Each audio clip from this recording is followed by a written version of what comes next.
Hi everyone, welcome back. कैसे हैं सब? तो आज हम डिस्कस करेंगे मोनोटोनिसिटी, जो कि एप्लीकेशन ऑफ डेरिवेटिव्स का बहुत ही एक इंपॉर्टेंट टॉपिक है।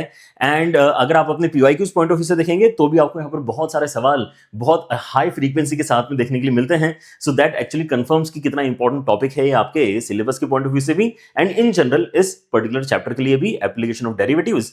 सो मोनोटोनिसिटी का मतलब क्या होता है, अगर मैं वहां से अपना डिस्कशन स्टार्ट करूं तो ये वर्ड अगर आपने अपने रियल लाइफ में कभी सुना है तो आपको जो मैथमेटिकल डेफिनेशन है उसके अंदर भी ज्यादा सोचने में दिक्कत नहीं आएगी। अगर हम कहते हैं कि यार हमारी लाइफ काफी मोनोटोनिक हो गई है, तो मोनोटोनिक हो गई का मतलब क्या है कि यार सब कुछ वैसा ही चल रहा है, कुछ बदलाव नहीं है। सुबह उठ रहे हैं, पढ़ाई कर रहे हैं, स्कूल जा रहे हैं, वापस आ रहे हैं, कोचिंग जा रहे हैं, वापस पढ़ाई कर रहे हैं, ठीक है ना।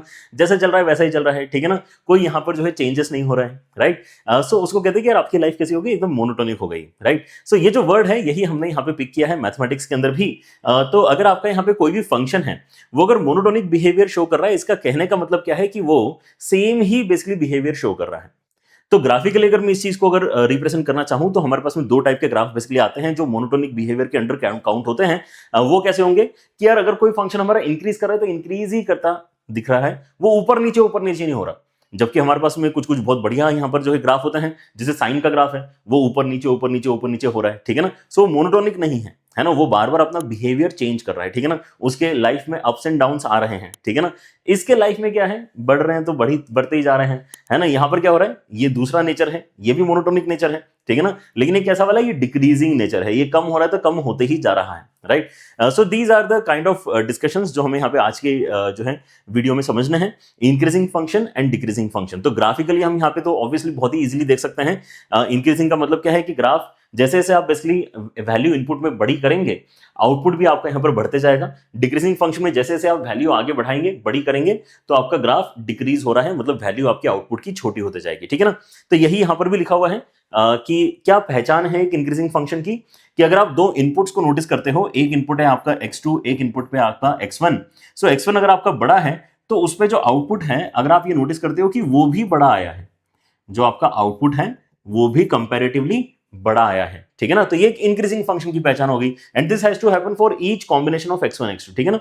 ऐसा नहीं होना चाहिए कि यार कोई दूसरा हमने यहाँ पे x3 ले लिया तो उसके अंदर यहाँ पे रिवर्स उल्टा हो गया, ऐसा नहीं, ठीक है ना। अब कोई से भी दो इनपुट ले, दोनों में से कोई ना कोई बड़ा कोई ना कोई छोटा तो हो गई, तो जो बड़ा इनपुट है उस पर आउटपुट भी आपको बड़ा ही मिलना चाहिए, एंड जो छोटा इनपुट है उस पर आपको आउटपुट भी छोटा मिलना चाहिए। अगर ये कंडीशन हमेशा ट्रू है for any two combination of inputs, तो फिर वो फंक्शन गारंटी से क्या हो जाएगा, आपका एक इंक्रीजिंग फंक्शन हो जाएगा, राइट। और इसी का उल्टा क्या है कि यार हमने यहाँ पे इनपुट तो बड़ा लिया था, लेकिन अल्टीमेटली जब आउटपुट चेक किया, सो आउटपुट में क्या हो गया, आउटपुट में तो ये वैल्यू आपकी छोटी निकल रही है, ठीक है ना। तो ये रिवर्स काम जब होता है तो मतलब ये डिक्रीजिंग फंक्शन की पहचान है, ठीक है ना। कि x2 हमने लिया तो छोटा था, लेकिन इस पे जो वैल्यू आ रही है वो बड़ी निकल कर आ रही है, f ऑफ x2, है ना। x1 हमने लिया तो बड़ा था, लेकिन आंसर जो आ रहा है f ऑफ x1 वो छोटा निकल कर आ रहा है, ठीक है ना। सो अगर आपको छोटी वैल्यू मिली है बड़े इनपुट पे, सो दैट इंडिकेट्स कि आप डिक्रीजिंग फंक्शन के, है ना, यहाँ पे डिस्कशन को अभी यहाँ पे कर रहे हो, ऑलराइट। एंड यहाँ पर क्या हो रहा है कि आपने यहाँ पे इनपुट बड़ा किया है तो आपका आउटपुट भी एक्चुअली बड़ा ही आ रहा है, राइट। सो ये एकदम बेसिक सा आइडिया हो गया यहाँ पर इंक्रीजिंग डिक्रीजिंग फंक्शन का।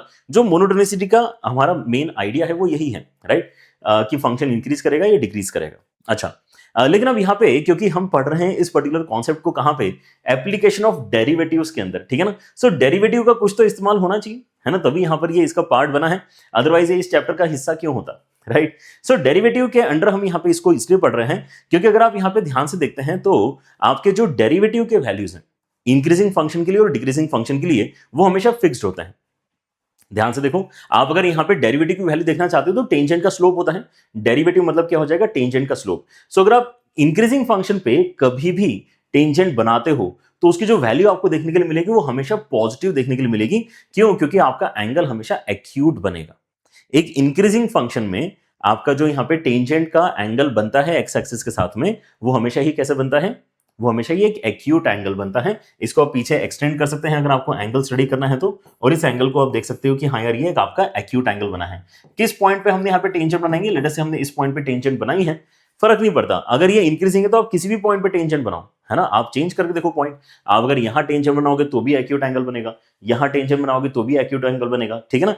ऑब्वियसली आपके वैल्यूज चेंज हो जाएंगे एंगल के, लेकिन क्या यहाँ पर जो है स्टैटिक वैल्यू है, क्या कांस्टेंट है, कि यार आपका जो वैल्यू है एफ डैश एक्स का वो रहेगा तो पॉजिटिव ही। और इसी का अपोजिट अगर आप यहाँ पे डिक्रीजिंग फंक्शन की बात करते हैं तो किसी भी पॉइंट पे अगर आप टेंजेंट बनाते हो, है ना, और उसके स्लोप को आइडेंटिफाई करते हो तो वो वैल्यू क्या है, एफ डैश एक्स, ठीक है ना। एफ डैश एक्स क्या रिप्रेजेंट करता है, किसी भी पॉइंट पे टेंजेंट का स्लोप। वो आप यहाँ पे नोटिस करोगे कि हमेशा नेगेटिव आएगा, क्यों, क्योंकि इस बार अगर आप ध्यान से देखोगे तो आपका जो एंगल बन रहा है वो एक ऑब्ट्यूस एंगल बन रहा है, ठीक है ना। सो हमारा स्लोप का वैल्यू होता क्या है, स्लोप का वैल्यू हमारा tan थीटा के बराबर होता है। स्लोप का जो वैल्यू है वो tan थीटा के बराबर है, और अगर थीटा अगर आपका ऑब्ट्यूस है सो tan थीटा कैसा हो जाएगा, नेगेटिव हो जाएगा, ठीक है ना। और वैसे ही इस केस में भी हम यही बात फिर से बोलना चाहेंगे कि स्लोप आपका क्योंकि tan थीटा के बराबर है, लेकिन थीटा क्योंकि आपका यहाँ पे एक्यूट है, so that's why acute angle के लिए tan की वैल्यू आपकी पॉजिटिव आएगी, तो m का वैल्यू मतलब डेरिवेटिव का वैल्यू आपका पॉजिटिव निकलने वाला है, ठीक है ना। तो ये क्या हो गया, एक तरीके से डेरिवेटिव टेस्ट हो गया, है ना। अगर आपको पता करना है कि कोई भी फंक्शन आपका इंक्रीजिंग है, डिक्रीजिंग है, तो हम क्या कहते हैं कि बस उसका डेरिवेटिव निकाल के देख लो।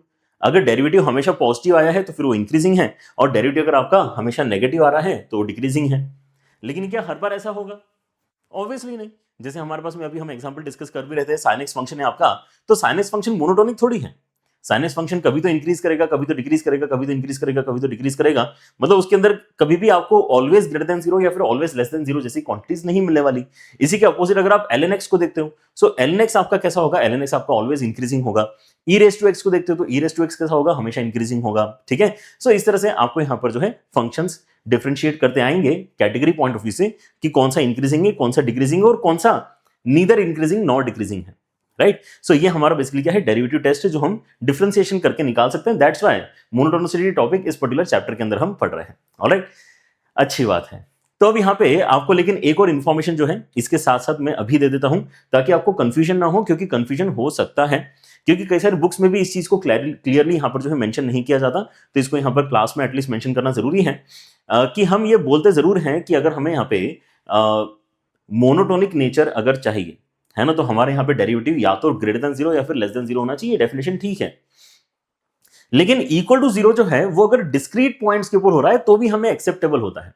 जैसे अगर मैं यहां पर कहता हूं कि मेरे पास में एफ एक्स है एक्स क्यूब के बराबर, तो एक्स क्यूब का ग्राफ अगर आप जानते हैं तो इस तरह से आपका एक्स क्यूब का ग्राफ बनता है, ठीक है ना। So we can clearly see कि हमारा कौन सा डेफिनेशन यहां पर लग रहा है।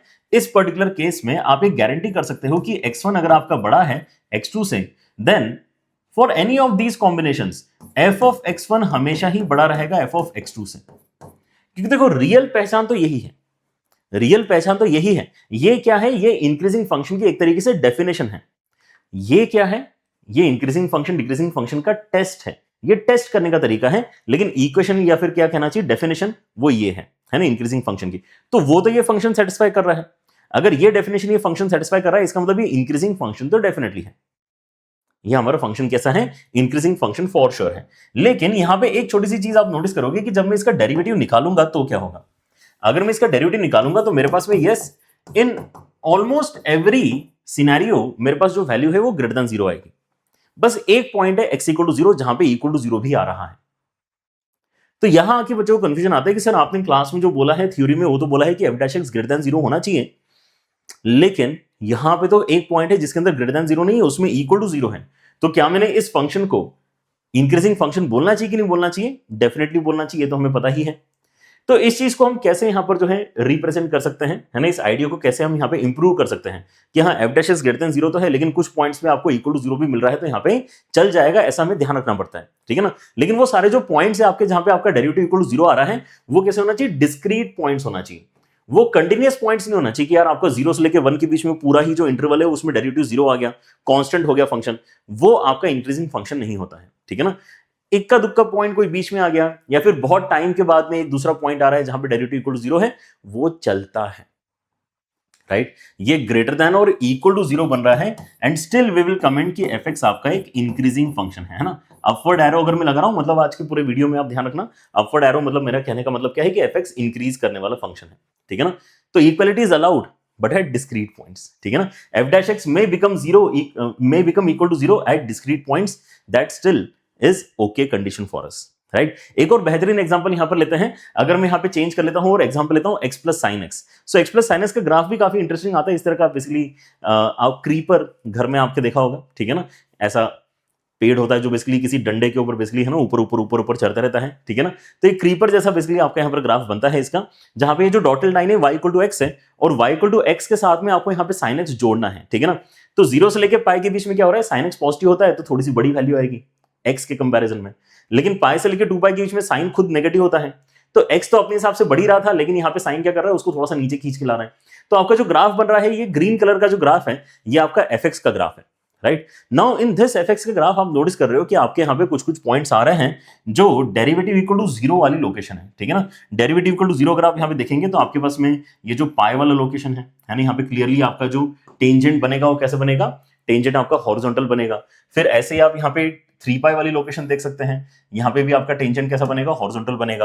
Another location can be your minus pi वाली लोकेशन, यहाँ पर भी आपका टेंजेंट कैसा बनेगा, हॉरिजॉन्टल बनेगा। टेंजेंट हॉरिजॉन्टल बन रहा है, इसका मतलब क्या है कि स्लोप 0 है, क्योंकि वहां पे आपका स्लोप 0 है, इसलिए आपका यहाँ पे जो है डेरिवेटिव 0 होने की वजह से क्या अब मैंने इसको इंक्रीजिंग फंक्शन की कैटेगरी में काउंट करना चाहिए कि नहीं करना चाहिए, डेफिनेटली करना चाहिए, ठीक है ना। क्योंकि अगेन ये वाली जो बेसिक डेफिनेशन है वो तो यहाँ पे अप्लाई हो ही रही है कि अगर मैं आगे का पॉइंट और पीछे का पॉइंट ऐसे दो अलग अलग पॉइंट्स को कंपेयर करता हूं तो आगे वाला पॉइंट हमेशा ऊपर रहेगा, राइट। आगे वाला पॉइंट हमेशा ऊपर की साइड कहने के प्लॉट हो रहा है, मतलब ये इंक्रीजिंग फंक्शन है, राइट। लेकिन इस बार आप अगर डेरिवेटिव टेस्ट अगर यहाँ पे अप्लाई करते हैं तो आपको कितना मिलता है, एफ डैश एक्स, ये मिलता है 1 प्लस कॉस एक्स के बराबर। Now 1 plus cos x is greater then 0, क्या ये बोलना हमेशा सही है? नहीं, क्योंकि कुछ कुछ पॉइंट्स हैं जैसे कि आपका यहाँ पर पाई हो गया है ना, पाई के ऊपर क्या हो रहा है, या माइनस पाई के ऊपर क्या हो रहा है, आपका कॉस का वैल्यू -1 के बराबर है, ठीक है ना। तो वही चीज यहाँ पर एक्चुअली रिफ्लेक्ट भी हो रही है ग्राफ में, पाई के ऊपर एंड माइनस पाई के ऊपर ये कुछ क्रिटिकल पॉइंट्स हैं जहां पर आपका कॉस क्या करता है, -1 के बराबर वैल्यू क्रिएट करता है, दैट्स व्हाई 1 -1 बन के वहां पे 0 आ रहा है, राइट। बट ये ऐसा कोई कंटिन्यूअस इंटरवल नहीं है, ऐसे कितने पॉइंट्स हमारे पास में आएंगे, इनफाइनाइटली मेनी पॉइंट्स आएंगे। So when we say discrete points, we are not saying कि कुछ लिमिटेड पॉइंट्स होना चाहिए, ये भी यहां पर बच्चों को कंफ्यूजन होता है कि डिस्क्रीट पॉइंट मतलब 1-2 पॉइंट ही हो सकता है, नहीं 1-2 पॉइंट नहीं, डिस्क्रीट पॉइंट का मतलब है कि अलग अलग होना चाहिए, कंटिन्यूअस इंटरवल उन्होंने क्रिएट नहीं करना चाहिए, राइट। एक पॉइंट यहां है माइनस पाई, एक पॉइंट पाई है, 1.3 पाई है, 1.5 पाई आएगा, ऐसे बहुत सारे पॉइंट्स आएंगे, इनफाइनेटली मेनी पॉइंट्स आएंगे जहां पर आपको डेरिवेटिव इक्वल टू 0 देखने के लिए मिलेगा, बट कोई भी कनेक्टेड पॉइंट्स नहीं है, राइट। सो ऐसे सिनेरियो में हम क्या कहते हैं, फंक्शन के अंदर अगर आपको इक्वल टू 0 भी मिल रहा है डेरिवेटिव की वैल्यू तो हमें चलेगा, because in every other scenario तो आपको पॉजिटिव ही मिल रही है ना, इन एवरी अदर सिनेरियो आपको पॉजिटिव मिल रही है, बस कुछ कुछ पॉइंट्स हमें बीच में आ रहे हैं जहां पे डेरिवेटिव इक्वल टू 0 बन रहा है, we are okay with that, ठीक है ना। तो अगर कोई आपसे पूछता है इंक्रीजिंग फंक्शन की डेफिनेशन क्या है, तो F dash X greater then 0 ही आपकी डेफिनेशन है, राइट। डिक्रीजिंग फंक्शन की definition F dash X less than 0 ही आपकी डेफिनेशन है। लेकिन अगर आपको लगता है कि कुछ डिस्क्रीट पॉइंट्स के ऊपर 0 बन सकता है तो आपको उसको अलाउ करना है, राइट। तो इसी चीज को कहने का दूसरा तरीका ये हो सकता है कि हम अपनी जो डेफिनेशंस हैं उनको ही कैसा बताएंगे, उनको ही हम यहां पर बताएंगे ग्रेटर देन और equal to 0 and less than और equal to 0, but equality exist only at discrete points, वैसा भी बोल सकते हैं, ठीक है ना। F dash X greater than और equal to 0 is the definition, लेकिन साथ में फिर ब्रैकेट में लिखना पड़ेगा equality holds only at discrete points. Decreasing के लिए F dash X less than और इक्वल टू 0 बोल सकते हैं, लेकिन ब्रैकेट में लिखना पड़ेगा where equality holds at only discrete points, ठीक है। या तो आप इस तरह से डेफिनेशन को याद रखो, या फिर बोलो कि यार देखो डेफिनेशन तो मेन यही है, बट देन अगर इक्वल टू 0 आ रहा है तो वी एग्री करते हैं उसके साथ में, है ना, for discrete points, alright. So important है ये बात, इसलिए बार बार यहां पर आपको बता रहा हूं, कई सारे बच्चे यहां पे कंफ्यूज रहते हैं, मैंने इस बात को नोटिस किया है, इसलिए आपके साथ में थोड़ा सा डिटेल में शेयर कर दिया मैंने, राइट। नाउ आगे और क्या आपको यहां पे फर्दर क्लासिफिकेशन चाहिए हो सकता है, स्ट्रिक्टली इंक्रीजिंग स्ट्रिक्टली डिक्रीजिंग नाम से भी यहां पर जो है आपको कुछ कैटेगरीज देखने के लिए मिलेंगी। Now strictly increasing strictly decreasing को अगर आप कंपेयर करते हो तो फिर से यहां पर बच्चों को कंफ्यूजन होता है कि सर क्या ये स्ट्रिक्टली इंक्रीजिंग है, क्या ये स्ट्रिक्टली इंक्रीजिंग है? हाँ, ये स्ट्रिक्टली इंक्रीजिंग है, क्योंकि स्ट्रिक्टली इंक्रीजिंग का एक्चुअली यही मतलब होता है जो हमने इंक्रीजिंग के लिए पढ़ा हुआ है, जो हमने इंक्रीजिंग के लिए पढ़ा है यही एक्चुअली स्ट्रिक्टली इंक्रीजिंग है, क्योंकि इसका मतलब यह है कि मैं बड़ी वैल्यू पे बड़ा आउटपुट देखूंगा या नहीं देखूंगा, अगर देख पा रहा हूं बड़े इनपुट पे बड़ा आउटपुट मतलब स्ट्रिक्टली इंक्रीजिंग है। डेरिवेटिव की यहां पर जो है हमें ज्यादा चिंता नहीं करनी है कि डेरिवेटिव बीच में 0 हो रहा है कि नहीं हो रहा है, ठीक है ना। हमें देखना है कि भाई बड़ी वैल्यू लेने पे क्या मुझे बड़ा आंसर मिल रहा है, अगर आपको यस ये दिखता है कि हाँ यार मैंने बड़ी वैल्यू ली उस पर बड़ा आंसर मिल रहा है, छोटी वैल्यू पे छोटा आंसर आ रहा है, मतलब ये स्ट्रिक्टली इंक्रीजिंग।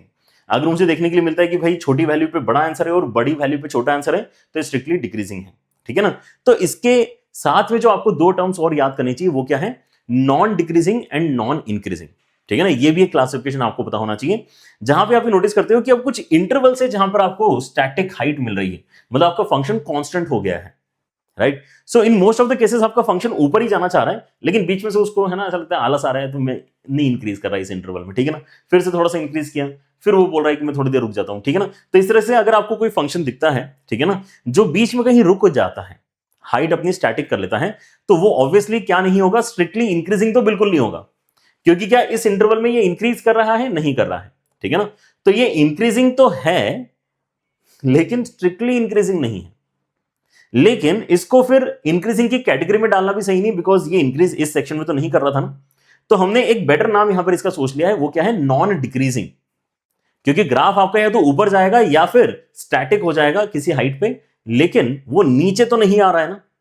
सो ये भी एक कैटेगरी होती है फंक्शन की, जिसको हम कहते हैं नॉन डिक्रीजिंग फंक्शन, ठीक है ना। और इसी का दूसरा जो काउंटर पार्ट है वो क्या है, नॉन इंक्रीजिंग फंक्शन। ऑलराइट, कि यार देखो ये या तो नीचे आ रहा है या फिर स्टैटिक हो जाएगा, नीचे आ रहा है या फिर स्टैटिक हो जाएगा, लेकिन ये कभी भी ऊपर तो नहीं जा रहा ना।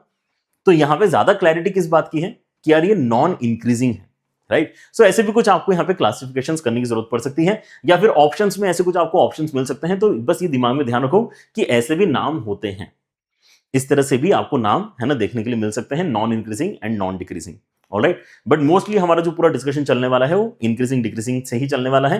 एंड जैसे कि मैंने आपको बोला, ये स्ट्रिक्टली वर्ड ऐड कर देने से कोई फर्क नहीं पड़ा। हम जो यहाँ पे इंक्रीजिंग अभी तक बात कर रहे थे, ये जिसकी हम बात कर रहे थे, ये स्ट्रिक्टली इंक्रीजिंग की ही बात कर रहे थे भाई, समझ रहे हो ना। वो स्ट्रिक्टली लगा देने से ऐसा कुछ नहीं है कि अब ये स्ट्रिक्ट हो गया ठीक है ना, ये जो इंक्रीजिंग है वो स्ट्रिक्टली इंक्रीजिंग ही है, राइट। चलो, सो आपका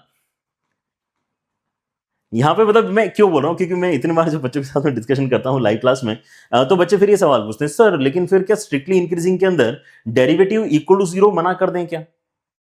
उनको लगता है कि नहीं सर, एक्स क्यूब को इंक्रीजिंग बोलते हैं, एक्स क्यूब को तो इंक्रीजिंग बोलते हैं, और ई रेस टू एक्स को स्ट्रिक्टली इंक्रीजिंग बोलते हैं, ये कैसा रहेगा सर, ठीक है ना। नहीं तो हमें अपने हिसाब से थ्योरी थोड़ी जनरेट करनी है बेटा, समझ रहे हो ना, हमें खुद से थ्योरी थोड़ी जनरेट करनी, जो थ्योरी है वो हम समझ रहे हैं, right. We are not trying to generate theory on our own.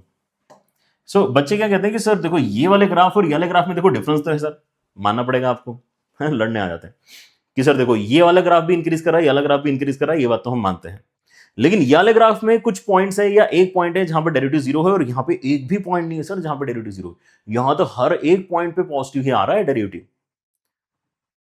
तो इसको ऐसा करते हैं, स्ट्रिक्टली इंक्रीजिंग बोल देते हैं, और इसको ना इंक्रीजिंग बोलते हैं, इसमें से स्ट्रिक्टली वर्ड हटा देते हैं, ठीक है, ऐसा नहीं है, ठीक है ना। ये भी स्ट्रिक्टली इंक्रीजिंग है, ये भी स्ट्रिक्टली इंक्रीजिंग है, ये भी इंक्रीजिंग है, ये भी इंक्रीजिंग है, क्योंकि एक्चुअली इंक्रीजिंग और स्ट्रिक्टली इंक्रीजिंग सेम ही होते हैं, ठीक है ना। सो उसके लिए कंफ्यूजन आपको नहीं होना चाहिए, है ना, दीज आर सेम टर्मिनोलॉजीज, अलग अलग बुक्स यहाँ पर थोड़े है ना अलग अलग टर्मिनोलॉजीज से यूज कर लेते हैं, राइट। चलिए, सो आपके यहाँ पे जो आइडिया है that is pretty clear now. So हमारे यहाँ पे सवाल अब कैसे आएंगे उनको हम यहाँ पे डिस्कस करते हैं। तो हमारे यहाँ पर जो मेन सवालों का यहाँ पर सिलसिला स्टार्ट होने वाला है, that would be around this concept of monotonicity in an interval. क्योंकि अगर आप यहाँ पे लेट अस से मोनोटोनिसिटी के कॉन्सेप्ट को पढ़ रहे हो, ठीक है, तो क्या हम एक्स स्क्वायर जैसा ग्राफ या फिर अपने साइन एक्स जैसे ग्राफ को डिस्कस ही नहीं करना चाहते हैं क्या, क्योंकि ये तो मोनोटोनिक नहीं है। ये वाले जो फंक्शंस है, जो हमारे इतने इंपॉर्टेंट फंक्शंस है, क्वाड्रेटिक फंक्शन हो गया, क्यूबिक फंक्शन हो गया, ट्रिग्नोमेट्रिक फंक्शंस हो गए, ठीक है ना, ये सब क्या है, ये तो मोनोटोनिक फंक्शन नहीं है। तो इनको भी अगर हम डिस्कस करना चाह रहे हैं तो ये किस कैटेगरी में फॉल करते हैं, ये बेसिकली ऐसे कैटेगरी में फॉल करेंगे कि we can actually define some intervals जहां पर आपका जो गिवन फंक्शन है वो इंक्रीज करेगा या फिर डिक्रीज करेगा, राइट। सो आपका इंटरवल ऑफ इंक्रीज बेसिकली क्या हो जाएगा, इंटरवल ऑफ इंक्रीज वो लोकेशन है जहां पर डेरिवेटिव आपको पॉजिटिव देखने के लिए मिल रहा है, ऑब्वियसली, है ना, यही हमारी डेफिनेशन इंक्रीज की। और आपको जहां पे डेरिवेटिव नेगेटिव मिलेगा वो आपका सेक्शन हो जाएगा जहां पे आपका फंक्शन डिक्रीज कर रहा है, ठीक है ना। सो आप यहां पे ध्यान से देखो, वी कैन क्लियरली सी कि 0 तक क्या हो रहा है, 0 तक जैसे जैसे मैं आगे जा रहा हूं वैसे वैसे मेरी वैल्यू कम हो रही है। तो ये मेरा डिक्रीजिंग का सेक्शन तो है, जो नेगेटिव एक्स है वो मेरा डिक्रीजिंग का सेक्शन है। और वैसे मैं अगर आगे बढ़ जाता हूं, 0 के आगे बढ़ जाऊंगा, तो मैं जितना आगे जाऊंगा उतना ही ग्राफ ऊपर जा रहा है। मतलब आपको ये क्लियरली दिख रहा है कि ये सेक्शन डिक्रीज कर रहा है एंड ये सेक्शन आपका इंक्रीज कर रहा है। सो डेरिवेटिव के पॉइंट ऑफ व्यू से भी क्या हम यहां पे इस चीज को नोटिस कर पा रहे हैं क्या, जल्दी बताओ। क्या आप देख पा रहे हो कि यहां कभी भी अगर मैं टेंजेंट बनाऊंगा किसी भी पॉइंट पे, तो उस टेंजेंट का जो स्लोप आने वाला है वो कैसे आएगा, उस टेंजेंट का स्लोप बेसिकली आपका नेगेटिव आएगा कि नहीं आएगा। यहां पर आपका ऑब्ट्यूस एंगल बन रहा है, तो ये चीज नोटिस करो कि कितनी शानदार है ये चीज, कि अगर तो आपका फंक्शन ऐसा है या फंक्शन का ग्राफ ऐसा है जहां पे वो डिक्रीजिंग नेचर शो कर रहा है, अगर वो डिक्रीजिंग नेचर शो कर रहा है तो उस एरिया में कभी भी आप अगर टेंजेंट बनाओगे तो आपका जो स्लोप आएगा वो नेगेटिव आएगा, राइट। डिक्रीजिंग वाले सेक्शन में टेंजेंट का स्लोप हमेशा नेगेटिव आता है, और इंक्रीजिंग वाले सेक्शन में हमेशा ही टेंजेंट का स्लोप आपको क्या मिलेगा, हमेशा ही टेंजेंट का स्लोप आपको पॉजिटिव मिलेगा, ठीक है ना। सो यही आपकी पहचान है, right right. So we can basically do that for any other function also. अगर मैं यहाँ पे ये चीज sin x के लिए डिस्कस करना चाहूँ तो sin x के लिए भी कर सकता हूँ कि यार कुछ सेक्शंस आपको ऐसे मिलेंगे जहां पे आपका टेंजेंट का स्लोप पॉजिटिव है, ये आप नोटिस कर पाओगे, ठीक है ना कर पाओगे। जैसे ये वाला सेक्शन आ गया, तो ये वाला पॉइंट जिस सेक्शन में लाई कर रहा है वो इंक्रीजिंग सेक्शन आपका बेसिकली यहाँ पे होना चाहिए। क्या ये बात सही है? क्योंकि इस पॉइंट पे टेंजेंट का स्लोप पॉजिटिव है, एक्यूट एंगल यहाँ पर बन रहा है।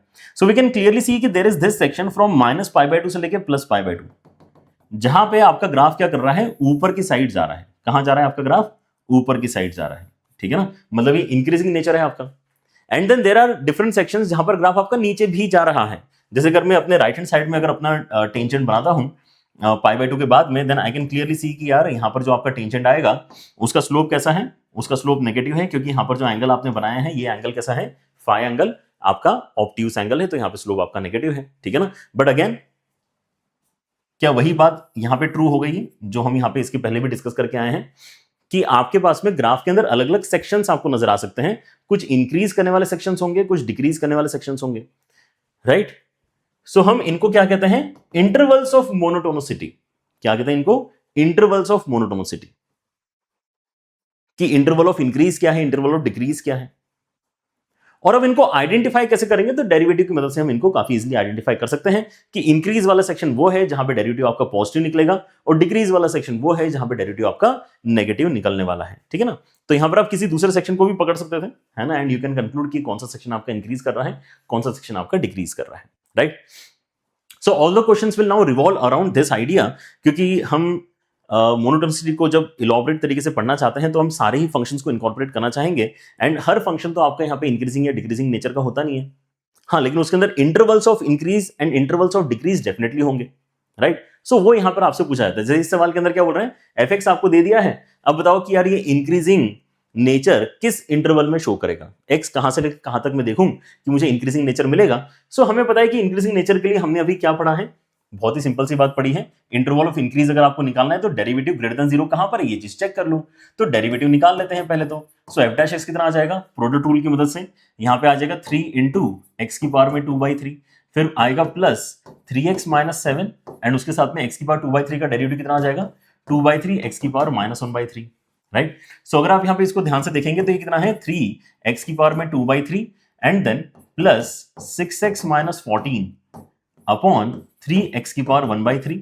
सो what we can do is we can take LCM. LCM अगर आप लेते हो तो यहाँ पे 9x बनेगा, एंड साथ में आपका 6x - 14 आएगा, और नीचे कितना आ जाएगा, 3x की पावर 1/3, राइट। सो ये ओवरऑल कितना हो जाएगा, 15x - 14 ऊपर, और नीचे आ जाएगा आपका यहाँ पे 3 के साथ में x की पावर में 1/3।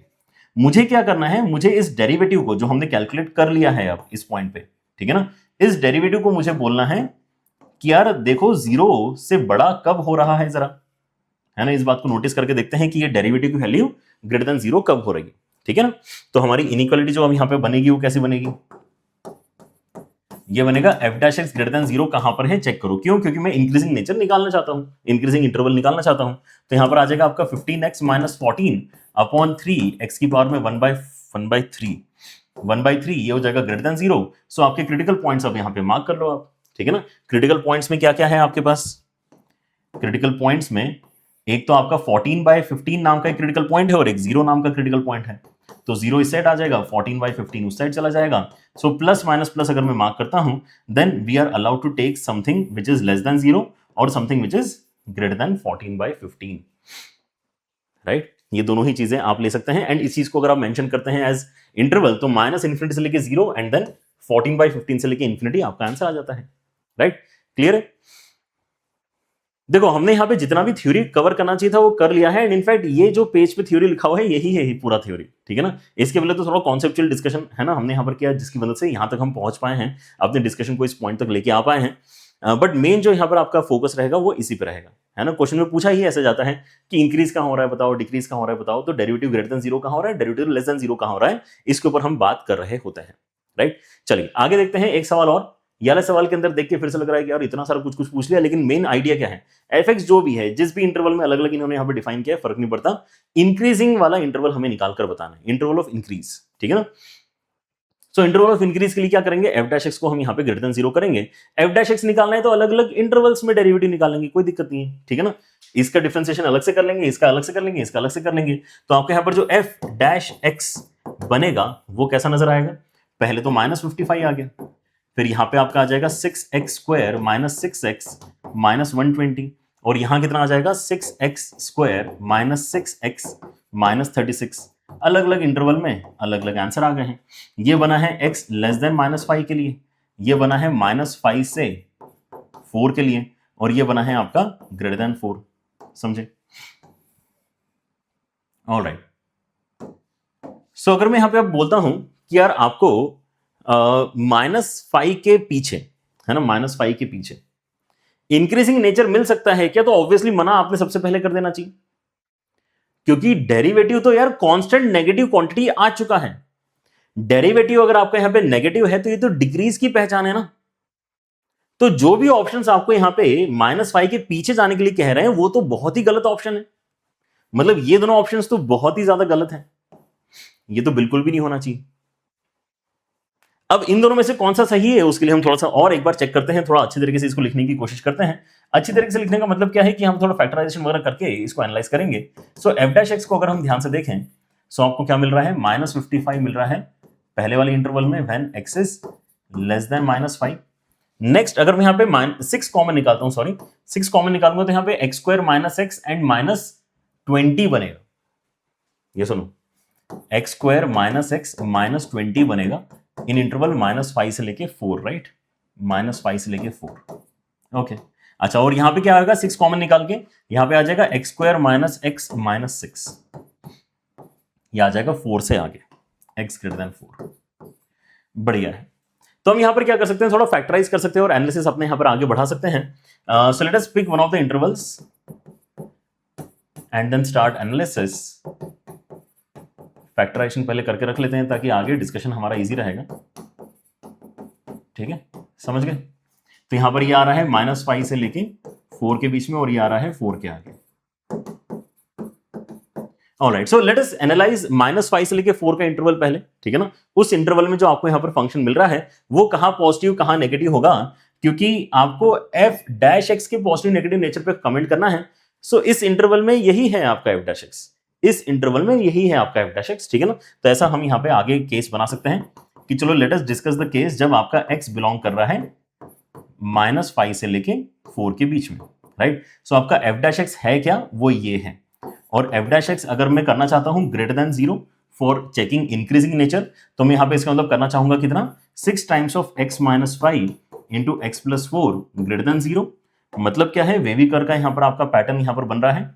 क्रिटिकल पॉइंट्स क्या क्या है यहां पर आपके पास, -4 एंड देन 5 आपके क्रिटिकल पॉइंट्स हैं, ठीक है। सो प्लस माइनस प्लस अगर आप मार्क करते हो, प्लस माइनस प्लस, तो इट इज प्रीटी क्लियर कि हम प्लस वाले सेक्शन को पिक करना चाह रहे हैं ग्रेटर देन 0 के लिए। So these are the sections that we pick.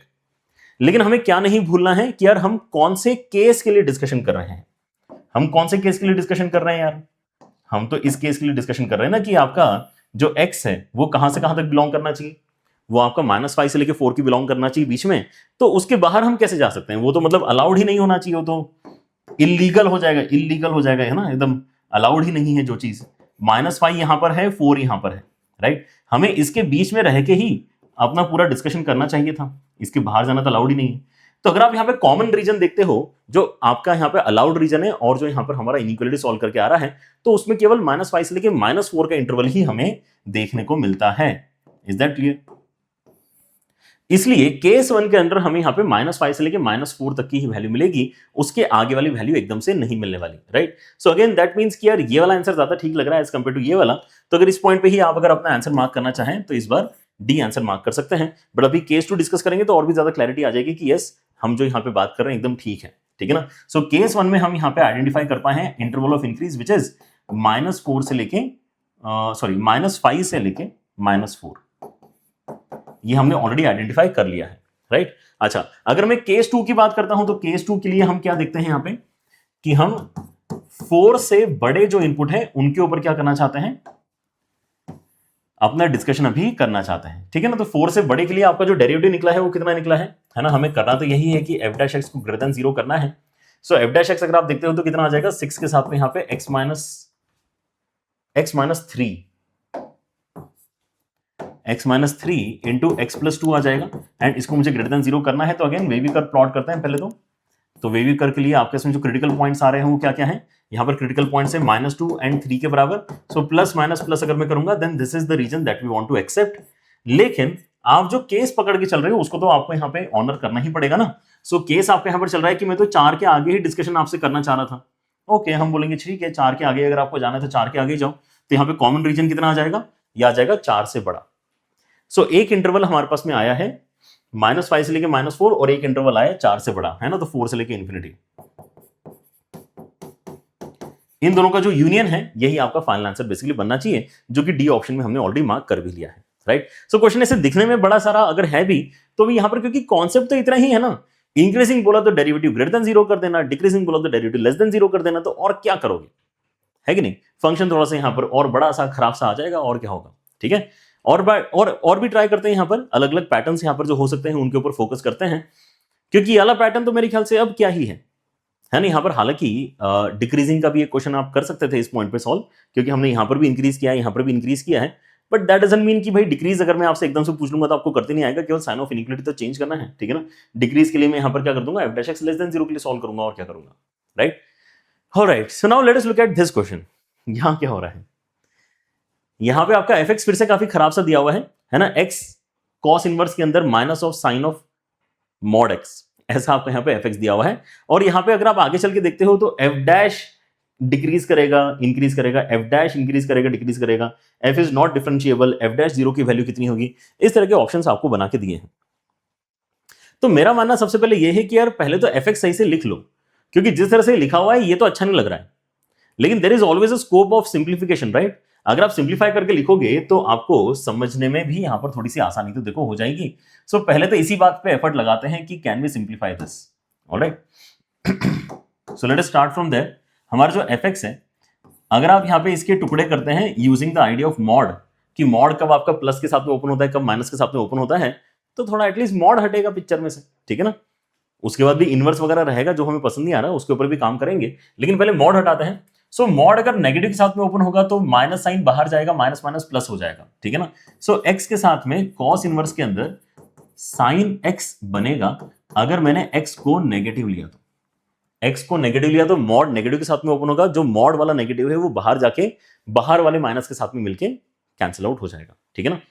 लेकिन अगर मैंने एक्स को ही पॉजिटिव ले लिया तो मॉड एक्स को बेसिकली आपको एक्स ही लिखना है, तो बाहर वाला माइनस अभी भी यहां पर आपको नजर आने वाला है, ठीक है ना। ये कब है, जब एक्स ग्रेटर देन और इक्वल टू 0 है।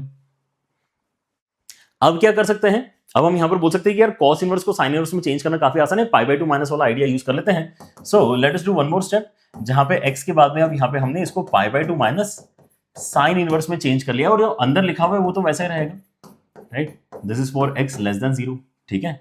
और वैसे ही अगर आप नोटिस करते हैं तो x के साथ में यहां पे आ जाएगा π/2 माइनस साइन इनवर्स के अंदर माइनस ऑफ साइन x, ठीक है ना। और ये कभी जब x है ग्रेटर देन और equal to 0, no doubt till this point. So एक तो यहां पर हमारा मन कर रहा है कि देखो हमें पता है साइन इनवर्स आपका एक ऑड फंक्शन है, सो माइनस को बाहर हम पुश करना चाहते हैं, माइनस माइनस प्लस करना चाहते हैं, ठीक है ना, माइनस बाहर आ जाएगा।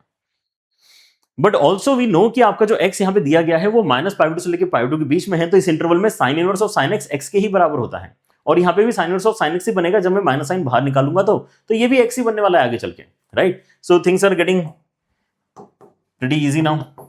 हमारा x बाहर लिखा हुआ है और यहां पे π/2 के बाद में माइनस के साथ में x ही आ गया है, और यहां पे अगर आप देखोगे तो π/2 के बाद में आपका यहां पे प्लस साइन बन गया है, क्योंकि माइनस माइनस प्लस हो गया है, और sine inverse of sine x आपका x ही आ गया है। सो ये ऐसा सिंपल सा एक्चुअली आपका फंक्शन है। अगर आप एक फाइनल स्टेप और करना चाहते हैं इसको अंदर मल्टीप्लाई करके, तो वो करके रख लो, and then we can basically start with the analysis, है ना। f डैश एक्स अभी तक हमने निकाला नहीं है, f डैश एक्स इसके बाद में निकाल लेते हैं। सो हमारा यहां पर जो बन रहा है that is basically π/2x minus x square. यहां पर बन रहा है पाई by to x minus x square, यहां पे बन रहा है पाई by to x plus x square. ठीक है, ये आ जाएगा x लेस देन 0 के लिए, ये आ जाएगा x ग्रेटर देन और इक्वल टू 0 के लिए। अब ये सोचो कि अगर मैंने आपको ये दिया होता तो आप बोलते सर इतना सिंपल क्वेश्चन क्यों करा रहे हो, है ना। लेकिन अब दिया क्या था, इनवर्स वगैरह यहाँ पे इन्वॉल्व करके दिया था, तो बस देखने में सवाल ऐसा लग रहा था कि थोड़ा सा यहाँ पे कॉम्प्लिकेटेड है, लेकिन नहीं है। ठीक है ना। अच्छा, आप ये बिल्कुल नहीं सोचना कि भाई हम यहाँ पे इसको डायरेक्टली डिफरेंशिएट करके देखेंगे, इतना इतनी इतनी गलत डायरेक्शन नहीं पकड़ना है लाइफ में। ठीक है ना, कि सर मुझे कॉस इनवर्स भी आता है, फिर आगे मॉड वगैरह के साथ में क्या करोगे बेटा, सोचना पड़ेगा ना वो आपको। ठीक है ना। सो मोड तो ओपन करना ही पड़ेगा, मोड ओपन करने के लिए आप यहां पे चलना शुरू कर चुके हो आगे। ठीक है ना, तो थोड़ा और आगे चल ही लो, है ना। उसको इतना सिंपल बना लो कि अब यहाँ पे डिफरेंशिएशन करेंगे तो पता ही नहीं चलेगा कि डिफरेंशिएशन कब खत्म हो गया। ठीक है ना। So we are in a much better position right now. Alright. अच्छा, तो आपका यहाँ पर जो एफ डैश एक्स क्रिएट हो रहा है to discuss increasing decreasing nature, तो वो क्या आ जाएगा, pi by two minus two x and then यहाँ पे आ जाएगा pi by two plus two x. ये होगा x लेस देन 0 के लिए, ये होगा x ग्रेटर देन और इक्वल टू 0 के लिए। ठीक है ना। सो क्योंकि आपके इसमें यहाँ पे डेरिवेटिव वाला स्टेप कंप्लीट हो चुका है, तो आप यहाँ पर क्या निकाल सकते हो पता है, LHD RHD। आपका फंक्शन वैसे यहाँ पे कंटिन्यूअस है क्या, जल्दी देखो, क्योंकि आप 0 अगर ऊपर डालते हो तो यहाँ पे 0 बनेगा, 0 अगर नीचे डालते हो तो आपको 0 मिल रहा है। मतलब ये क्या है, कंटिन्यूअस फंक्शन है आपका। एंड कंटिन्यूअस फंक्शन के केस में हम शॉर्टकट अप्लाई करते हैं डिफरेंशिएबिलिटी के लिए, याद है ना। तो हमने बोला कि डिफरेंशिएट करके जो आ रहा है उसके अंदर ही अगर आप 0 दोनों में डालते हो, LHD के लिए और RHD के लिए, तो वैल्यू देखो कितनी आती है, पाई बाई टू आती है। तो LHD RHD आपके बराबर है और पाई बाई टू के बराबर है, तो इसका मतलब क्या है, 0 पे जो डेरिवेटिव है वो प्लस पाई बाई टू के बराबर है। And now you can basically cancel out this option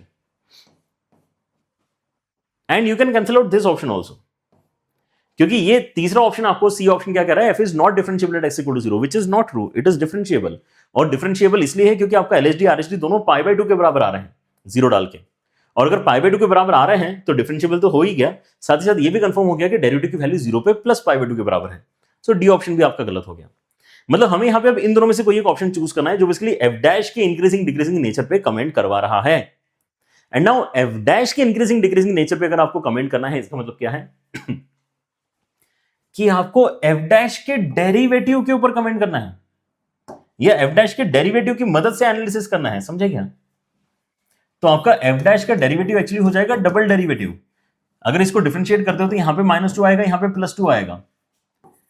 तो इट इज प्रीटी क्लियर कि मेरा यहां पे जो नेगेटिव इनपुट है उसके ऊपर नेगेटिव डेरिवेटिव आया है एफ डैश नाम के फंक्शन का।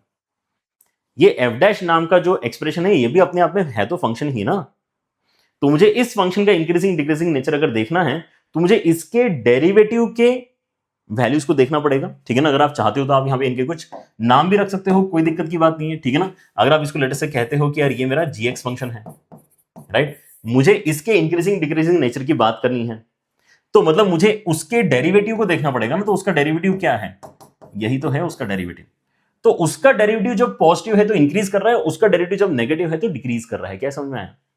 मतलब हमारे यहां पर आंसर क्या आना चाहिए, नेगेटिव इनपुट के लिए डिक्रीज कर रहा है, पॉजिटिव इनपुट के लिए इंक्रीज कर रहा है। मतलब ए ऑप्शन इस क्वेश्चन में आपका करेक्ट हो जाएगा। डन। ऐसे रहेंगे कुछ सवाल आपके पास में, क्या दिक्कत है उसके अंदर। ठीक है, ऑलरेडी हम काफी फंक्शन वगैरह पढ़ चुके हैं। Now this is also another pattern of question and ये भी इंपॉर्टेंट है, ये भी कई बार आपके पेपर में आ चुका है। ठीक है, क्या बोल रहे हैं यहाँ पे कि आपके पास में जो f है वो एक ट्वाइस डिफरेंशिएबल फंक्शन है और कंडीशन जो देख रखी है वो क्या है कि f का डबल डेरिवेटिव, ध्यान से देखो, f का डबल डेरिवेटिव जो है वो कैसा है, ग्रेटर देन 0 है। और 0 से लेकर 2 के बीच में हमें यहाँ पर अपना एनालिसिस भी आगे करना है। एंड यहाँ पे इन्होंने अब f की मदद से फाई नाम का एक फंक्शन डिफाइन करके रखा है। फाई एक्स कितना है, fx plus f of 2 minus x. ठीक है, कहां पे हम इंक्रीजिंग नेचर देख पाएंगे, कहां पे डिक्रीजिंग नेचर देख पाएंगे, that is the question. Alright, so obviously हमें फाई के इंक्रीजिंग डिक्रीजिंग नेचर पे अगर कमेंट करना है तो phi dash x is what we need. हमें क्या चाहिए, फाई डैश एक्स चाहिए। ठीक है ना। तो फाई डैश एक्स की वैल्यू निकाल के देखते हैं कितनी आ रही है। Alright, phi dash x, so using this condition हमारे पास में फाई डैश एक्स जो है वो कितना आ जाएगा, ये आ जाएगा एफ डैश एक्स, उसके साथ में आ जाएगा F dash of 2 minus x, but also one extra -1 because of chain rule, right. तो फाई डैश एक्स को अगर मैं ग्रेटर देन 0 करता हूं या ऐसा कुछ कंडीशन सॉल्व करता हूं जहां पे ग्रेटर देन 0 बने, तो वो इंक्रीजिंग नेचर की पहचान होगी, क्योंकि वही टेस्ट है इंक्रीजिंग का। ठीक है ना। सो आपका एफ डैश एक्स जो है वो आ कितना रहा है, F dash x minus F dash of 2 minus x. अगर मैं इंक्रीजिंग का केस यहां पे सॉल्व करता हूं, ठीक है ना, केस 1 अगर मैं यहां पे सॉल्व करता हूं, where I want to focus on कि 5x आपका इंक्रीज कब कर रहा है, I want to focus on this scenario, alright, कि ये इंक्रीज कब कर रहा है, तो मैं बोलूंगा कि ये तब इंक्रीज करेगा जब आपका 5-x वाला जो एक्सप्रेशन है वो ग्रेटर देन 0 होगा। मतलब इवेंचुअली आपका f dash of x minus f dash of 2 minus x ये ग्रेटर देन 0 होगा। मतलब f dash of x should be greater than f dash of 2 minus x, ये वाली कंडीशन आपकी सेटिस्फाई होगी। तो ये वाली कंडीशन को आप कब सेटिस्फाई होते हुए देख सकते हो, उसके लिए आपको f डैश के नेचर के बारे में पता होना चाहिए, राइट। सो ये वाला जो क्वेश्चन का पैटर्न है वो बेसिकली इस पर्टिकुलर कंडीशन को बहुत अच्छी तरीके से इस्तेमाल करवाता है। ध्यान से देखो, ये जो आपकी कंडीशन है ना कि f डबल डैश आपका यहां पे ग्रेटर देन 0 है, इसको देखो कैसे यूज करना होता है। क्योंकि क्वेश्चन में दिया है कि f डबल डैश आपका कैसा है, ग्रेटर देन 0 है, तो f डबल डैश किस चीज का डेरिवेटिव है, वो f डैश x का डेरिवेटिव है। तो मतलब f डैश नाम का कोई एक फंक्शन है जिसका डेरिवेटिव ऑलवेज पॉजिटिव है। f डैश नाम का कोई फंक्शन है जिसका डेरिवेटिव ऑलवेज पॉजिटिव है। इसका मतलब यह है कि आपका जो f डैश नाम का फंक्शन है वो इंक्रीजिंग फंक्शन है, और f डैश नाम का फंक्शन अगर एक इंक्रीजिंग फंक्शन है तो उस डेटा को इस्तेमाल करते हुए हम यहां पे क्या बोल सकते हैं कि अगर तो आपको इंक्रीजिंग फंक्शन की ऑलरेडी यहां पर जानकारी मिल चुकी कि f डैश एक्स आपका इंक्रीजिंग फंक्शन है, तो आपको अगर f डैश एक्स पे बड़ा आंसर मिला है तो ये इनपुट भी बड़ा ही रहा होगा, ये इनपुट भी आपका बड़ा ही रहा होगा। एंड यहां पे f dash of 2 minus x पे आपको छोटा आंसर मिला है तो ये इनपुट भी आपका छोटा ही रहा होगा। बस हो गया ना x के लिए सॉल्व, ये आ जाएगा 2x इस तरफ और यहां से आ जाएगा x ग्रेटर देन 1, ठीक है ना। सो मतलब हम जो सॉल्व कर रहे थे वो सॉल्व हो चुका है, x ग्रेटर देन 1 आपका यहां पर आंसर आ चुका है। समझे क्या? x ग्रेटर देन 1 पे क्या हो रहा है, आपका जो पूरा फंक्शन है फाइ नाम का वो इंक्रीजिंग नेचर शो करने वाला है, और अगर ग्रेटर देन 1 पे इंक्रीजिंग नेचर शो कर रहा है तो लेस देन 1 पे ऑब्वियसली डिक्रीजिंग नेचर ही आपका ये शो करेगा। So that's it. अगर आप आगे केस 2 सॉल्व नहीं करोगे तो भी आपका आंसर आ जाएगा, करना है तो करके रख सकते हो, ठीक है ना, कोई दिक्कत की बात नहीं है, ठीक है ना। केस 2 क्या है, जहां पे हम बेसिकली 5x को डिक्रीज कब करेगा ऐसा देखना चाहते हैं, मतलब 5-x हम देखना चाहते हैं कि कब आपका लेस देन 0 होगा, तो ये हो जाएगा आपका x लेस देन 1 के लिए, ठीक है ना। बीच की स्टेप्स आपकी एकदम सेम रहेंगी, बस आपका यहाँ पे साइन ऑफ इनइक्वालिटी रिवर्स हो जाएगा, है ना, less than less than less than less than, ठीक है ना। लेस देन के लिए सॉल्व करोगे तो x लेस देन 1 यहां से आपका आएगा। डिस्कशन क्योंकि आपका 0 और 2 के बीच में चल रहा है तो ऑब्वियसली ग्रेटर देन का मतलब क्या है, 1 से लेके 2 के बीच में, एंड लेस देन का मतलब है 0 से लेके 1 के बीच में। तो 0 से लेके 1 के बीच में डिक्रीज होगा, डिक्रीजिंग ऑन 0 से लेके 1, एंड इंक्रीज होगा आपका 1 से लेके 2 के बीच में। मतलब सेकंड ऑप्शन इस question, sorry third option, C option इस क्वेश्चन में आपका करेक्ट होना चाहिए, ठीक है ना। काफी बढ़िया पैटर्न है। तो ये जो डबल डेरिवेटिव वाला डेटा होता है इसको इस तरीके से यूज करना होता है, ये यहां पर आपको सीखना है, राइट। चलिए now let us move on to these kind of patterns. अब यहां पर हालांकि ये सवाल आपको प्रूव दैट वाली फॉर्मेट में पूछा गया है ना, अभी स्लाइड के ऊपर आपको ये दिख रहा है, लेकिन एग्जाम में इसी तरह के सवाल आपको ऑप्शन बना के भी पूछे जा सकते हैं, ठीक है ना। सो समझ लो कि यहां पर कैसे आपका यहां पर वर्किंग होता है, कि कैसे मैं यहां पे मोनोटोनिसिटी के आइडिया से काफी इजीली प्रूव कर सकता हूं कि 0 से लेके π/2 के बीच में sin x एक्चुअली सबसे छोटा होगा, x उससे बड़ा होगा और tan x सबसे बड़ा होगा। सो कुछ इनइक्वालिटीज प्रूव करने के लिए भी मोनोटोनिसिटी के जो कॉन्सेप्ट्स हैं उनको हम यूज कर सकते हैं। कैसे यूज करते हैं वो देखो, हम यहां पर क्या कहते हैं कि अच्छा मुझे ये देखना है कि क्या sin x less than x होगा कि नहीं होगा। तो इसको चेक करने के लिए हम एक फंक्शन यहां पे डिफाइन करेंगे, लेट अस से fx नाम का एक फंक्शन डिफाइन करते हैं, एंड वो क्या होगा, जब आप इसको एक तरफ लेके चले जाते हो तो एक सिंगल फंक्शन आप क्रिएट कर लो sin x माइनस एक्स, ठीक है ना। एक सिंगल फंक्शन क्रिएट कर लो sin x माइनस, और उस sin x माइनस एक्स के ऊपर हम अपना एनालिसिस बेसिकली करना चाहेंगे 0 से लेके π/2 के बीच में, ठीक है ना। ये स्टैंडर्ड तरीका है, तो आपने अगर ऐसा पहले नहीं किया है तो इसको सीखने की कोशिश करो, ठीक है ना। ऐसे बाकी क्वेश्चंस भी आप सॉल्व कर पाओगे इनइक्वालिटी वाले। सो fx मैंने यहां पे डिफाइन किया है using the inequality which I want to prove, जो मुझे प्रूव करना है उसकी मदद से ही मैंने यहां पर fx क्रिएट किया, कोई रैंडम फंक्शन नहीं है, ठीक है ना। ऑलराइट, क्या क्या है सारी चीजें एक तरफ लेके गया हूं बस, दैट्स इट। तो अगर मैं इसका डेरिवेटिव निकालता हूं तो मुझे क्या पता चलता है कि यार ये तो आपका cos x माइनस 1 है, तो ये गारंटी है कि हमेशा आपका लेस देन 0 होगा, लेकिन कुछ एक पॉइंट्स पे आपका ये इक्वल टू 0 भी हो सकता है। अच्छा, लेकिन अगर मुझे 0 से लेके π/2 के बीच के ही वैल्यूज अगर देखने हैं तो ये पक्के से लेस देन 0 ही होगा, क्योंकि cos आपका यहाँ पे 1 तो नहीं बन पाएगा इस इंटरवल में, कहीं पर भी ओपन इंटरवल है 0 से लेके π/2, ठीक है ना। तो ये गारंटी है कि इस इंटरवल में आपका जो f डैश एक्स है वो नेगेटिव है, मतलब इस इंटरवल में जो आपका fx है वो फॉर श्योर कैसा है, fx आपका यहाँ पे एक डिक्रीजिंग फंक्शन है, राइट। अब एफ एक्स अगर आपका डिक्रीजिंग फंक्शन है तो आपको यहां पर जो लेफ्ट हैंड वाला इनपुट है, लेफ्ट हैंड साइड वाला इनपुट है, जो सबसे छोटा इनपुट यहां पर आपको मिल रहा है, ठीक है ना, वहां पे अगर आप अपना आउटपुट देखते हो तो वो कितना आ जाएगा, मतलब एफ ऑफ जीरो।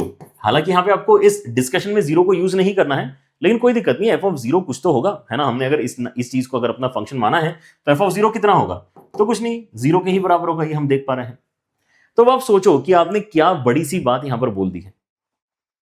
कुछ खास आपने कैलकुलेशन नहीं किया, लेकिन आपने बहुत बड़ी बात यहां पर बोल दी है। आपने ये बोला है कि आपका जो फंक्शन है वो जीरो पे, तो देखो जीरो पे ही बैठा था, बट देन उसके बाद में ना ये डिक्रीज करने वाला फंक्शन है।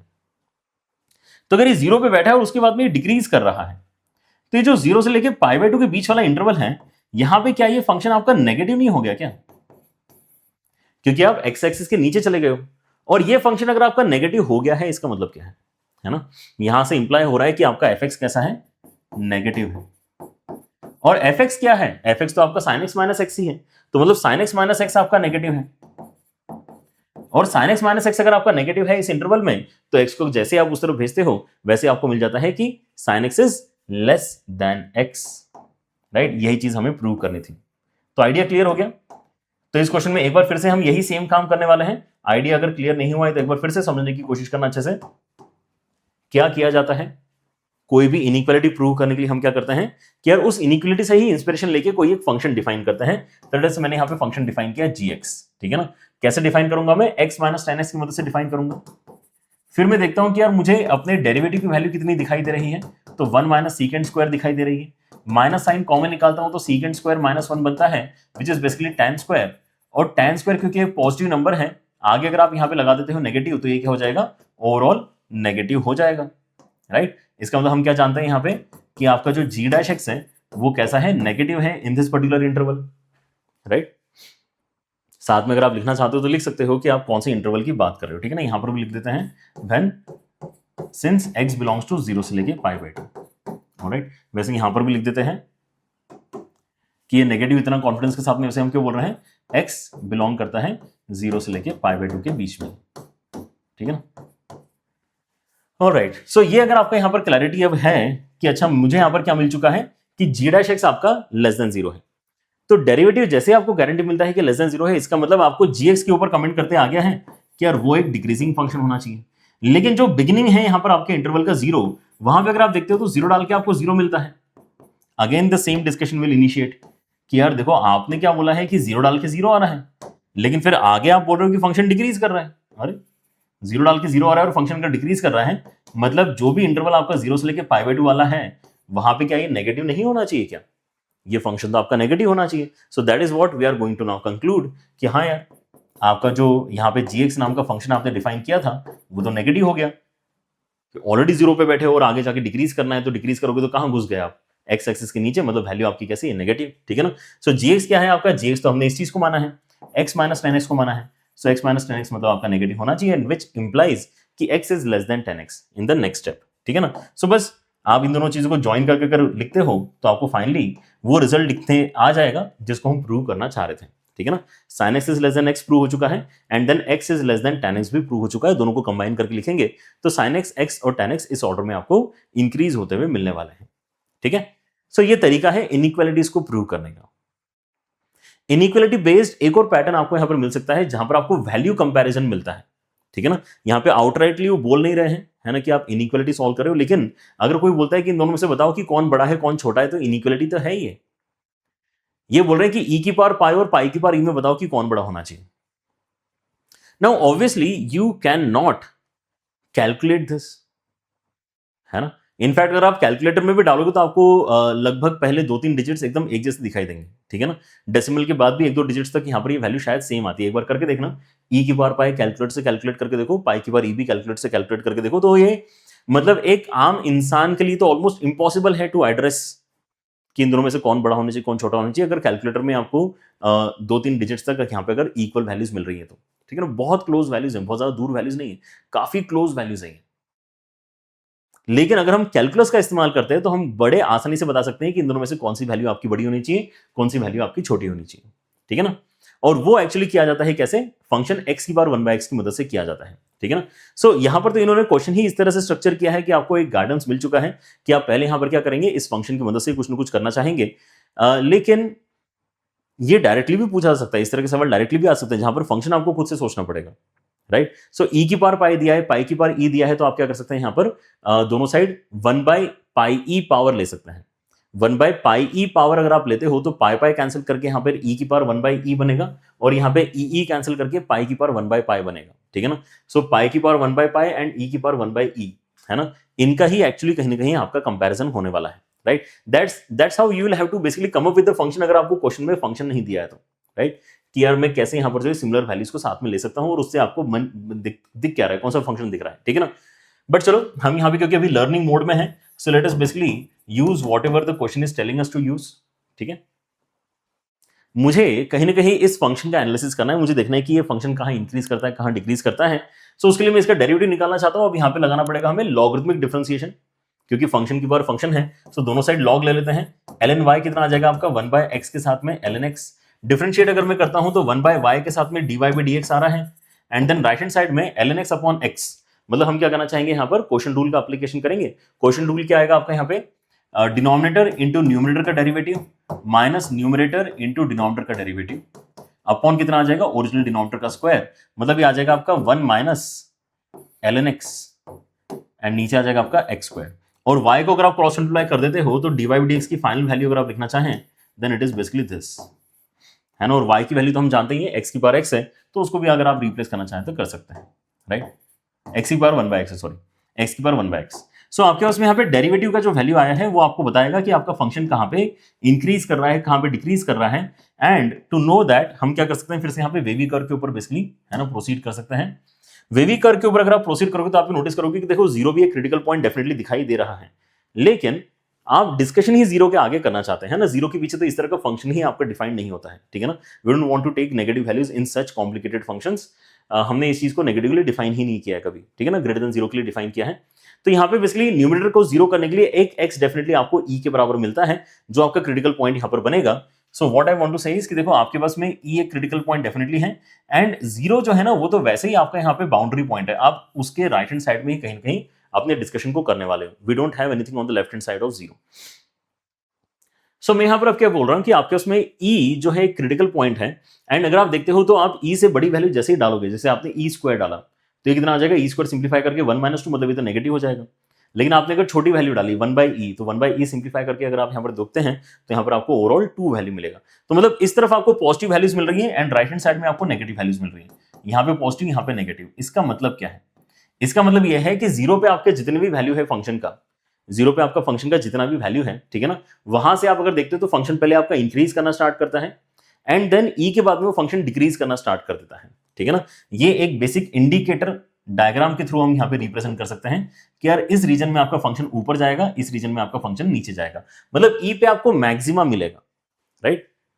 ई पे आपको मैक्सिमम मिलेगा, फंक्शन पहले आपका ऊपर जाएगा फिर आपका फंक्शन नीचे आएगा, ठीक है ना। तो क्योंकि आपका फंक्शन ऊपर जाके फिर से नीचे आ रहा है तो how is this function going to look like, ठीक है ना। फंक्शन आपका ऊपर जाके फिर से नीचे आ रहा है। अगर आपका फंक्शन ऊपर जाके नीचे आ रहा है, कुछ ऐसा कर रहा है, ऊपर जाके नीचे आ रहा है, ठीक है ना, तो हम यहां पर क्या कह सकते हैं कि यार आपका जो ई है वहां पर तो आपको मैक्सिमम मिला ही है, लेकिन जो पाए है वो कहां पर लाई करेगा, पाए आपका ई के बाद में ही कहीं ना कहीं लाई करेगा, राइट। बहुत दूर नहीं है बट हाँ आगे जरूर है। तो क्योंकि हम यहां पे जानते हैं कि यार ये हमारा डिक्रीजिंग वाला इंटरवल आ चुका है, इसका मतलब क्या है, इस इंटरवल में क्योंकि डिक्रीजिंग नेचर है तो पाई डालने पे छोटी वैल्यू बनेगी और ई डाल के बड़ी वैल्यू बन चुकी है ऑलरेडी, राइट। मतलब ये जो भी फंक्शन है जिसको भी हम एनालाइज कर रहे थे, ठीक है ना, ये जो भी फंक्शन है जिसको हम एनालाइज कर रहे थे उसके अंदर अगर मैं ई डालता हूं तो मुझे बड़ा वैल्यू मिलेगा और पाई डाल के मुझे छोटा वैल्यू मिलेगा, यही कहना चाहते हैं, राइट। सो ई डाल के अगर आपको बड़ा वैल्यू मिला है मतलब ई की पावर 1/e आपका बड़ा होना चाहिए एज कंपेयर टू पाई की पावर 1/पाई। और अगर आप यहां पर जो है दोनों साइड पाई ई पावर कर देते हैं, कौन सी पावर कर देते हैं, पाई ई पावर, ऑलराइट। सो ई की पावर 1/e ऑलरेडी है, उसके पावर में हमने पाई ई कर दिया एंड यहां पर हमने फिर से वही सेम पावर कर दी, ठीक है ना। तो सेम पावर दोनों साइड कर रहे हैं तो साइन ऑफ इनक्लूडिंग में कोई दिक्कत नहीं आएगी, जैसा है वैसे रहेगा। So on the left hand side आपका जो ई है वो कैंसिल हो जाएगा, on the right hand side आपका पाई कैंसिल हो जाएगा। सो हमें मिलेगा ई की power pi is greater than pi की पावर ई, है ना। काफी एलिगेंट सॉल्यूशन है। हमें कोई वैल्यू ऐसा कैलकुलेट नहीं करनी पड़ी, हमने फंक्शन ही इस्तेमाल कर लिया एंड इंक्रीजिंग डिक्रीजिंग नेचर की मदद से हमने बता दिया कि कौन बड़ा होना चाहिए कौन छोटा होना चाहिए। What we are not able to basically tell right now is कि उसकी वैल्यू कितनी होगी, जो बताने की बिल्कुल भी जरूरत नहीं है ना। वैल्यू हमें पूछी नहीं किसी ने कि यार ई की पावर पाई की एग्जैक्ट वैल्यू कितनी होगी, है ना, पाई की पावर ई की एग्जैक्ट वैल्यू कितनी होगी, कौन बड़ा है कौन छोटा है ये पूछा था इन्होंने, ठीक है ना, जो हमने यहाँ पे काफी इजीली बता दिया है। ऑलराइट, चलिए सो आगे बढ़ते हैं and let us try to understand one more pattern, this also is pretty important, जहां पे आपके नंबर ऑफ सॉल्यूशंस की बात होती है, ठीक है ना। अब नंबर ऑफ सॉल्यूशंस की बात आपकी बहुत अलग अलग तरीके से होती है, बहुत सारे अलग अलग चैप्टर्स में हम यहाँ पे नंबर ऑफ सॉल्यूशंस के ऊपर डिस्कशंस करते हैं, राइट। एंड मोनोटोनिसिटी के अंदर भी यहाँ पे हम कर रहे हैं, राइट। नंबर ऑफ सॉल्यूशंस की बात हम आगे चल के मैक्सिमम मिनिमा के अंदर भी करेंगे, ऑलराइट। सो फंक्शन का एनालिसिस आप बेसिकली किस तरीके से करना चाहते हो या कैसे कर सकते हो उसके ऊपर चीजें डिपेंड करती हैं, ठीक है ना। अब नंबर ऑफ रियल सॉल्यूशंस इसने पूछा है, 7th डिग्री की इसने आपको एक इक्वेशन देकर रखी है, बट ये एग्जैक्ट सॉल्यूशन आपसे बिल्कुल नहीं पूछ रहे हैं। अगर इसने एग्जैक्ट सॉल्यूशन पूछा होता तो मुझे यहाँ पर 7th डिग्री की इक्वेशन पूरी सॉल्व करनी पड़ती, सबके सब रूट्स यहाँ पर आइडेंटिफाई करने पड़ते हैं, है ना, फिर कितने रियल है कितने इमेजिनरी उनको डिस्टिंग्विश करना पड़ता है और फिर रियल रियल को हम यहाँ पे फाइनली काउंट करते हैं, ठीक है ना, या उनकी वैल्यू हम रिपोर्ट करते हैं, राइट। लेकिन यहां पे इन्होंने क्योंकि केवल हाउ मेनी पूछा है, मतलब हमें केवल नंबर ऑफ सॉल्यूशन से मतलब है, हमें एग्जैक्टली वो वैल्यू कितनी है उससे मतलब नहीं है।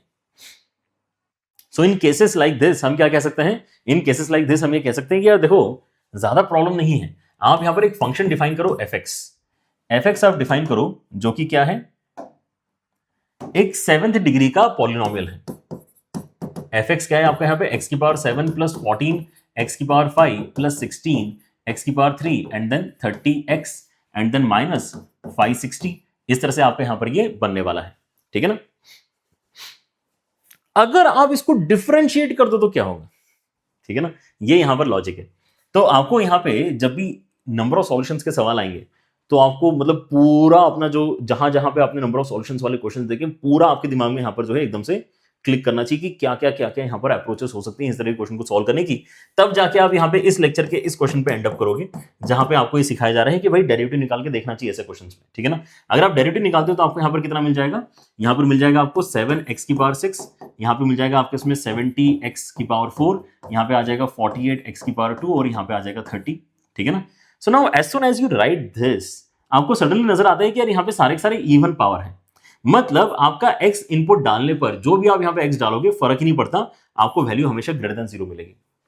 और अगर आपको वैल्यू हमेशा ग्रेटर देन 0 मिली है डेरिवेटिव की, इसका मतलब क्या है, इसका मतलब यह है कि आपका जो फंक्शन है fx ये एक इंक्रीजिंग फंक्शन है, मतलब ये वापस नीचे कभी नहीं आने वाला।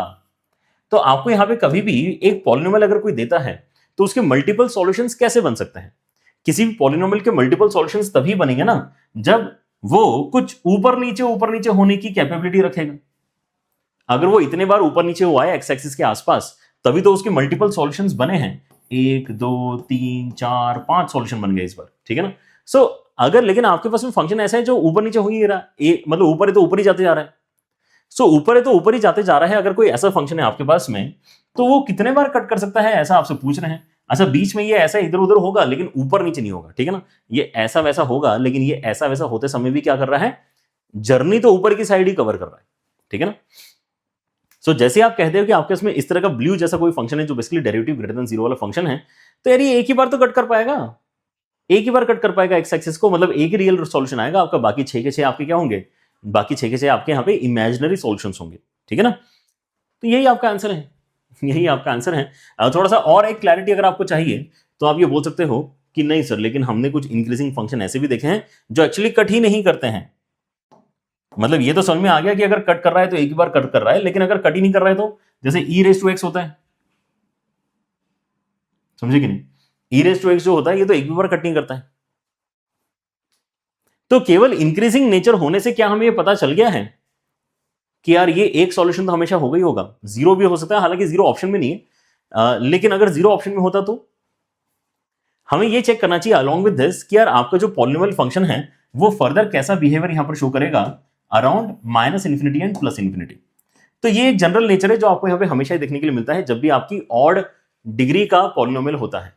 ऑड डिग्री का पॉलिनोमियल जैसे एक्स क्यूब हो गया, एक्स की पावर 5 हो गया या एक्स की पावर 7 हो गया, इस टाइप के जो पॉलिनोमियल्स हैं वो माइनस इन्फिनिटी डाल के हमेशा माइनस इन्फिनिटी क्रिएट करेंगे एंड प्लस इन्फिनिटी डाल के हमेशा प्लस इन्फिनिटी क्रिएट करेंगे। इसके अंदर कोई हमें यहां पे डाउट नहीं होना चाहिए। माइनस इन्फिनिटी पे minus infinity answer and plus infinity पे प्लस इन्फिनिटी आंसर इनमें हमेशा जनरेट होता है, क्योंकि आपके यहां पर जो लीडिंग पावर है वो सबसे ज्यादा पावरफुल है। तो इन्फिनिटी पे जाके इन्फिनिटी की पावर 7 बनाएगा, जिसके आगे इन्फिनिटी की पावर 5 बहुत छोटा है। इन्फिनिटी की power 7 is too big as compare to infinity की पावर 5। मतलब यहां पे जो भी यहां पे डिसाइड होगा वो बेसिकली ये पहला टर्म ही डिसाइड कर चुका होगा। तो आपने अगर यहां पे पॉजिटिव वैल्यू डाली है तो ये पॉजिटिव बनाएगा बहुत बड़ा वैल्यू, और अगर आपने नेगेटिव वैल्यू डाली है तो ये नेगेटिव बनाएगा बहुत बड़ा वैल्यू, ठीक है ना। तो बहुत बड़ा नेगेटिव वैल्यू यहां पर आता है, बहुत बड़ा पॉजिटिव वैल्यू वहां जाता है, ठीक है ना। तो आपका ग्राफ इंक्रीज तो कर रहा है और इंक्रीज करते करते इस तरह से कहीं ऊपर जाएगा, and I am in fact not sure कि एग्जैक्टली कहां पे कट करेगा। हाँ, थोड़ा सा हम यहाँ पे लेकिन ये जरूर बता सकते हैं कि हाँ ये इसी तरह से कुछ जाने वाला है, क्योंकि अगर आप जीरो पे देखते हो तो आपकी वैल्यू नेगेटिव आ रही है। जीरो पे आपकी वैल्यू कैसे आ रही है? नेगेटिव आ रही है, ठीक है ना। जीरो पे क्योंकि आपकी वैल्यू नेगेटिव आ रही है, इसका मतलब वो आगे ही कहीं जाके पॉजिटिव रूट ही आपके यहाँ पर निकलने वाला है। So better question could have been कि यहाँ पे इसके कितने पॉजिटिव कितने नेगेटिव रूट्स हैं। ऐसा अगर सवाल पूछते तो हमें और भी ज्यादा इस तरह का एनालिसिस करके बताना पड़ता कि यार यहाँ पे एक ही रूट है और वो पॉजिटिव है, एक ही रूट है और वो पॉजिटिव। लेकिन अभी तो हमें केवल काउंट पूछा है, तो वन हम यहाँ पे इसका काउंट बता सकते हैं, ठीक है ना। आगे हम जब यहाँ पे मैक्सिमम मिनिमम पढ़ लेंगे तो आपके पास में इस तरह के भी क्वेश्चंस आएंगे, है ना, कि यार आपके पास में फर्दर रूट्स कितने आ रहे हैं, तो ऊपर नीचे वाले ग्राफ भी क्या करेंगे, आपके यहाँ पे अलग अलग तरीके के नंबर ऑफ सॉल्यूशंस निकाल के देंगे, ठीक है ना। सो हो सकता है कि आपके पास में मैक्सिमम मिनिमम एग्जिस्ट कर रहा है, लेकिन मैक्सिमम मिनिमम एग्जिस्ट कर रहा है इसका ये मतलब नहीं कि आपके यहाँ पे जो है ग्राफ ऊपर नीचे होगा तो रूट्स आएंगे ही आएंगे। क्योंकि एक तरीका ये होता है ऊपर नीचे होने का कि आप एक्स एक्सिस के ऊपर नीचे हो रहे हो, लेकिन एक तरीका ऊपर नीचे होने का ये भी होता है कि यार आप ना ऊपर नीचे हो तो रहे हो लेकिन ऐसे हो रहे हो, समझ रहे हो? तो वहां पर हमें क्या डिस्कस करना पड़ेगा कि यार देखो आपका ग्राफ भले ही ऊपर नीचे हो रहा है, मैक्सिमम मिनिमम क्रिएट कर रहा है ना, ये मैक्सिमम का वैल्यू मिनिमम का वैल्यू है, मैक्सिमा ये मिनिमा, लेकिन क्या मैक्सिमम मिनिमा पे जो आपके आउटपुट्स आ रहे हैं वो अपोजिट साइन के आ रहे कि नहीं आ रहे? मैक्सिमम पे पॉजिटिव, मिनिमा पे नेगेटिव, हाँ, फिर यहां पे जो है मल्टीपल इंटरसेक्शन पॉइंट्स आपको एक्स एक्सिस के बोर्ड देखने के लिए मिलेंगे। लेकिन अगर ये भी पॉजिटिव ये भी पॉजिटिव, मतलब यहां पे इंटरसेक्शन फर्दर इन्होंने क्रिएट नहीं किए हैं, राइट। सो ये सारी बातें अभी हम आगे डिस्कस करेंगे, लेकिन वो रहेगा हमारे अगली वीडियो में, which will be under the title maxima minima, ठीक है ना। इसी के साथ में आपके जो मोनोटोनिसिटी के अलग अलग पैटर्न्स हो सकते हैं हमने सारे यहां पर कवर कर लिए हैं। आई होप आपकी एक अच्छी अंडरस्टैंडिंग बन चुकी है। अब आपको जाना है मार्क्स ऐप के ऊपर, मोनोटोनिसिटी वाले सेक्शन में जाओ, जितने भी आपको क्वेश्चंस दिख रहे हैं उनको एक बार ट्राई करो, ठीक है ना। बाकी आपके पास में अगर मटेरियल है आप उसको पहले सॉल्व करना चाहते हैं वो कर लो, ठीक है ना। लेकिन आपके यहाँ पे जो जेई मेन के यहाँ पे कलेक्शन ऑफ क्वेश्चंस हैं, उसके अंदर जो जेई एडवांस की कलेक्शन ऑफ क्वेश्चंस हैं, उतने तो आपको यहाँ पर एकदम पता ही होना चाहिए कि किस तरह के क्वेश्चंस आपके पूछे जा रहे हैं, ठीक है ना। So that definitely is your one of the targets after this video, ठीक है। Take care everyone, bye bye.